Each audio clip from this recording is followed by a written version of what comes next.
പ്രതിനെ എന്തോ കടിച്ചു എന്തോന്ന് അറിയത്തില്ല. വല്ല ഈർക്കിലെല്ലാം കൊണ്ടായിരിക്കും. ഇവിടെ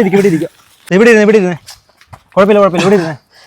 ഇപ്പോഴേ ഒറ്റ കാര്യങ്ങൾ ഒന്നും ടെൻഷൻ അടിക്കണ്ട. നമുക്ക് വണ്ടി വിളിക്കാം, നമുക്ക് ഹോസ്പിറ്റലിൽ പോകാം, ഒരു കുഴപ്പമില്ല കേട്ടോ.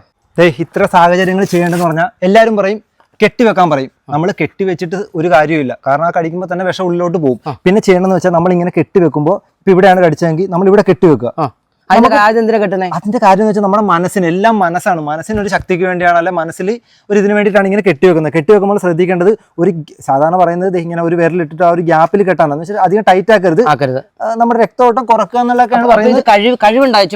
കഴിവാണ്. സോപ്പൊന്നും ഇട്ട് കഴുകരുത്. നമ്മൾ കൃത്യമായ പച്ചവെള്ളത്തിൽ ഒന്ന് കഴുകുന്നതുകൊണ്ട് കുഴപ്പമില്ല. അങ്ങനെയൊന്നും ചെയ്യാൻ പാടില്ല. ചിലർ മറ്റേ ബ്ലേഡ് കൊണ്ട് കീറി ബ്ലഡ് കളയും, ചിലർ വലിച്ച് വാ കൊണ്ട് വലിച്ചിട്ട് ഐസൊന്നും ഒരിക്കലും വെക്കാൻ പാടില്ല. അങ്ങനെ ഒന്നും ചെയ്ത് ഐസൊക്കെ വെച്ച് അവിടുത്തെ കോശങ്ങൾ നശിച്ചു. അങ്ങനെ ഒരുപാട് പ്രശ്നങ്ങളുണ്ട്. അങ്ങനെ ഒന്നും ചെയ്യാൻ പാടില്ല. നമ്മൾ വൃത്തിയിലൊന്നും കഴുകുന്നതുകൊണ്ട് കുഴപ്പമില്ല. എത്രയും വേഗം ഹോസ്പിറ്റലിൽ എത്തിക്കുക എന്നുള്ളതാണ് ചെയ്യാനുള്ളത്. പ്രതിനിധിക്ക് വെള്ളം കുടിക്കണം. സന്തോഷേട്ടാ, പാമ്പ് കടിയേറ്റാൽ നമ്മൾ വെള്ളം കുടിക്കാൻ പാടില്ല, ഭക്ഷണം കഴിക്കാൻ പാടില്ല, ഉറങ്ങാൻ അനുവദിക്കരുത്.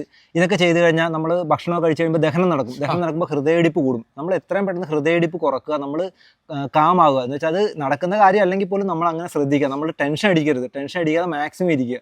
പ്രതിന് എല്ലാ പാമ്പിനും വിഷമുണ്ടോ? സന്തോഷേട്ടാ, കേരളത്തിൽ ഒരു ഏകദേശം 100-101 തരം വെറൈറ്റി പാമ്പുകളുണ്ട്. അതിനകത്ത് 90% പാമ്പിനും വിഷമില്ല. ഇനി വിഷമുള്ളതാണെങ്കിൽ 10% ഉള്ളൂ. അതിനകത്തൊരു 5% പാമ്പ് കടിച്ചാൽ മാത്രമേ മനുഷ്യന് പ്രശ്നം എന്ന് വെച്ചാൽ ജീവൻ പോണ ടൈപ്പ് വിഷമുള്ളതേ ഉള്ളൂ.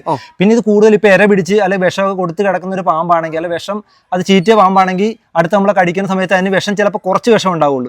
അപ്പൊ പക്ഷേ ഇതിന്റെ ഏറ്റവും വലിയ പ്രത്യേകത എന്ന് വെച്ചാൽ ഇപ്പൊ ഒരാളുടെ ഈർക്കിലും ഉണ്ട്, അല്ലെ ഒരാളെ നീർക്കോല് കടിച്ച് നമ്മൾ ഇന്ന് പറയുവാണ് എടാ നിന്നെ കടിച്ചാണ് അല്ലെ എന്ന് പറഞ്ഞാൽ പുള്ളിക്ക് എന്ത് പറ്റും?